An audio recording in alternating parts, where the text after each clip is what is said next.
First পার্টে তোমরা দেখেছো আমরা কিভাবে তিরুপতি পৌঁছালাম, সেখান থেকে দর্শন করলাম। পরের দিন সকালে আমরা ট্রেনে করে কোথায় কোথায় গেলাম, কি কি দেখলাম সেটা তোমরা দেখতে থাকো। তোমাদের মধ্যে যারা এখনো পার্ট 1টা দেখোনি তারা অবশ্যই গিয়ে পার্ট 1টা আগে দেখে নাও, তা না হলে পার্ট 2টা ভালো বুঝতে পারবেন। সকাল সকাল তিরুপতি স্টেশন থেকে ট্রেনে চেপে আমরা চেন্নাই পৌঁছালাম। এখন আমরা এখানে গিয়ে হোটেল ভাড়া করব, তারপর তোমাদের সঙ্গে দেখা হবে। এবার আমরা চেন্নাইতে নেমে একটা গাড়ি বুক করে নিলাম, আর ওই গাড়িতে বসে বসে অনলাইনে মেরিনা বিচের কাছে একটা হোটেল বুক করে নিলাম। সেই হোটেলটার নাম হলো মেরিনা প্যালেস। গাড়ি করে যাওয়ার সময় রাস্তাতে এত জ্যাম ছিল যে আমাদের গাড়িটাকে বারবার করে দাঁড় করাতে হতো, তার জন্য আমাদের অনেকটাই লেট হয়ে গেছে। এমনিতেই ট্রেনটা 1 ঘন্টা লেট ছিল, তাই আমাদের হোটেল পৌঁছাতে পৌঁছাতে অনেকটাই দেরি হয়ে গেছে। এই হচ্ছে আমাদের হোটেল মেরিনা প্যালেস। তো চলো হোটেলের রুমগুলো ভেতরটা ভালো করে ঘুরে দেখাই। তো আমাদের রুমের ভেতরটা দেখো, একটা সিঙ্গেল বেড আর একটা ডবল বেড, তারপর তোমার এসি রয়েছে, ওয়ার্ড্রপ রয়েছে জামা কাপড় রাখার।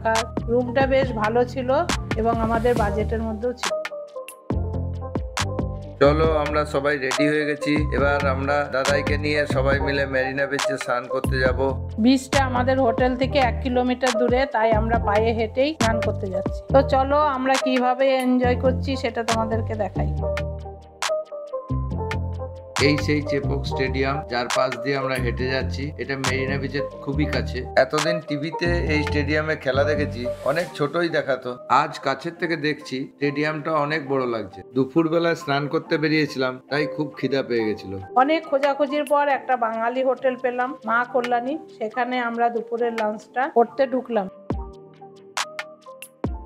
তো দুপুরের লাঞ্চে দেখো আমরা কি কি খাচ্ছি। আমরা বাইরে বেরিয়ে ভারী খাবার খাই না, হালকা খাবারই খাই। আজকের মেনুতে ছিল ডাল, ভাত, আলু ভাজা, আলুর তরকারি, সোয়াবিনের তরকারি, মাছের ঝোল, আমের চাটনি আর পাঁপড়। এবার খেতে শুরু করি, পেটে খুব খিদে পেয়েছে। খেয়ে দেখি রান্নাটা কেমন করেছে। রান্নাটা মোটামুটি সবই ভালোই ছিল। তিতি দিদুন কুল খাবে বলে বায়না করছিল, তাই ওকে কুল কিনে দিলাম। এখানে দেখো রাস্তা ধারে কত সুন্দর ফল কেটে বিক্রি করছে। শুনেছিলাম মেরিনা বিচ অনেক বিখ্যাত, তাই চেন্নাইতে যখন আসলাম ভাবলাম একবার মেরিনা বিচের থেকে ঘুরে যাই। ওরে বাবারে রত্না, তুমি এটা কোথায় নিয়ে আসলে আমাকে? এই বুড়ো বয়সে তুমি আমাকে এতটা হাঁটালে। প্রায় 8 ঘন্টা হাঁটার পর এই সমুদ্রটাকে দেখতে পেলাম। পা দুটো পুরো ব্যথা হয়ে গেছে, একটু বসে নি, তারপর স্নান করতে নামবো। 8 ঘন্টা ধরে হাঁটলাম ঠিকই, কিন্তু সমুদ্রের জলটা খুবই পরিষ্কার এবং নীল। ওই যে ওই দূরের ভিউটা দেখা যাচ্ছে, ওটা জাস্ট একবার দেখো, খুবই সুন্দর।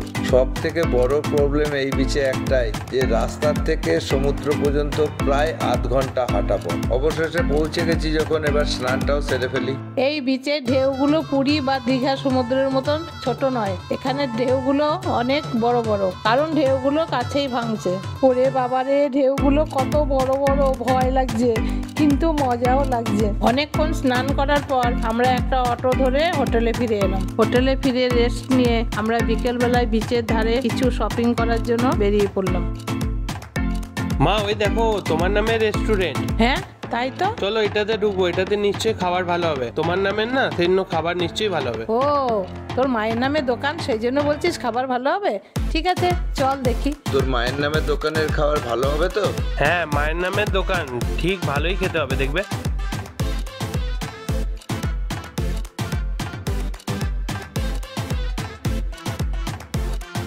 হ্যাঁ বাবাই, খাবারটা বেশ ভালো হয়েছে রে। আমরা সকাল সকাল রেডি হয়ে গেছি চেন্নাইয়ের ফেমাস স্নেক পার্ক দেখার জন্য। তো চলো সেখানে গিয়ে তোমাদের সঙ্গে দেখা হচ্ছে।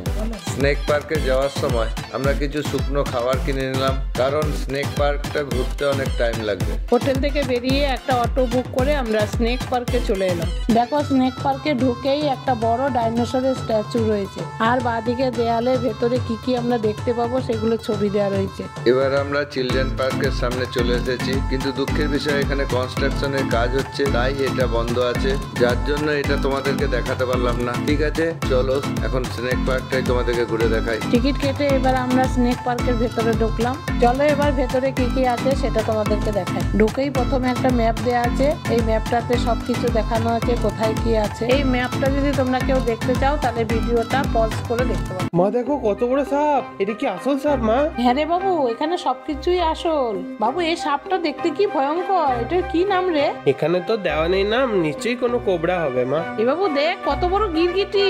মা এটা গিরগিটি নয়, ইগুয়ানা। বাবা এই দেখ র্যাট স্নেক, এগুলোর কোনো বিষ থাকে না, এরা শুধু ইঁদুর খায়। বাবাই দেখ এখানে কতগুলো পাইথন বসে আছে একসঙ্গে। হ্যাঁ মা, তাই তো, কি ভয় লাগছে দেখে।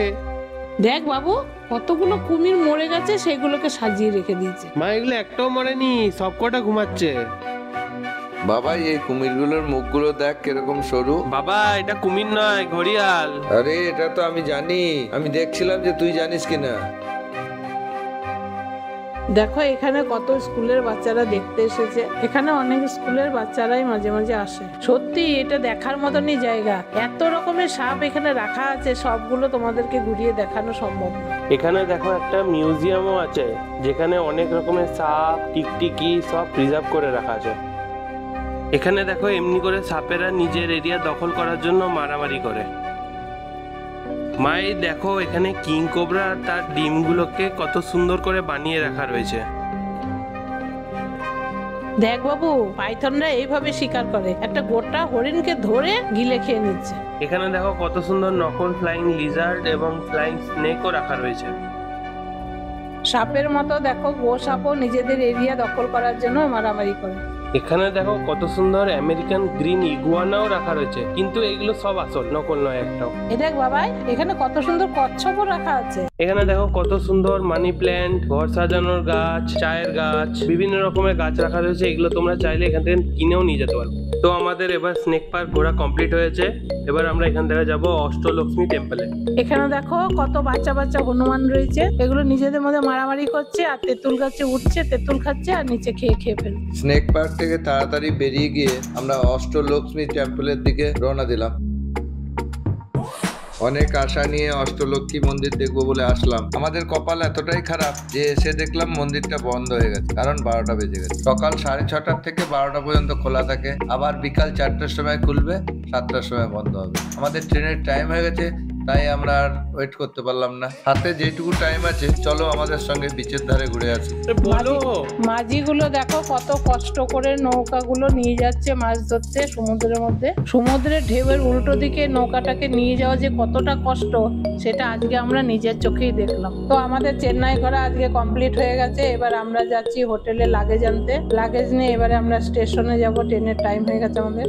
তোমরা যে এই স্ট্রাকচারটা দেখছো, এটা কোনো শপিং মল বা কোনো কোম্পানির বিল্ডিং নয়, এটা হচ্ছে তামিলনাড়ুর সরকারি হসপিটাল। তোমরা শুধু একবার হসপিটালটাকে দেখো কতটা বড়। ফাইনালি আমরা চেন্নাইয়ের এগমোর স্টেশনে চলে আসলাম, কারণ এখান থেকেই আমরা ট্রেন ধরবো। এই দেখো আমাদের ট্রেন চেন্নাই এগমোর থেকে কন্যাকুমারী যাবে, কন্যাকুমারী সুপারফাস্ট এক্সপ্রেস, এটাতে করেই আমরা কন্যাকুমারী যাব। আমরা সবাই লাগেজ নিয়ে ট্রেনে চেপে পড়েছি। আমাদের ট্রেন ছাড়বে 5টা 20-তে। আজকের রাতটা আমাদের ট্রেনেই কাটাতে হবে, পরের দিনে ভোরবেলা 5টার সময় কন্যাকুমারীতে নামবো। চলো তাহলে তোমাদের সঙ্গে কন্যাকুমারীতে গিয়েই দেখা হচ্ছে। আজকের ভিডিওটা এই পর্যন্তই। এরপরে কন্যাকুমারীতে আমরা কোথায় কোথায় ঘুরলাম সেটা তোমরা পার্ট 3-তে দেখতে পাবে। সেটা দেখার জন্য তোমরা চ্যানেলটাকে সাবস্ক্রাইব করো। ভিডিওটা ভালো লাগলে একটা লাইক করবে এবং আমাদের ভিডিওগুলো তোমাদের কেমন লাগছে সেটা কমেন্ট করে অতি অবশ্যই জানাও। Thank you.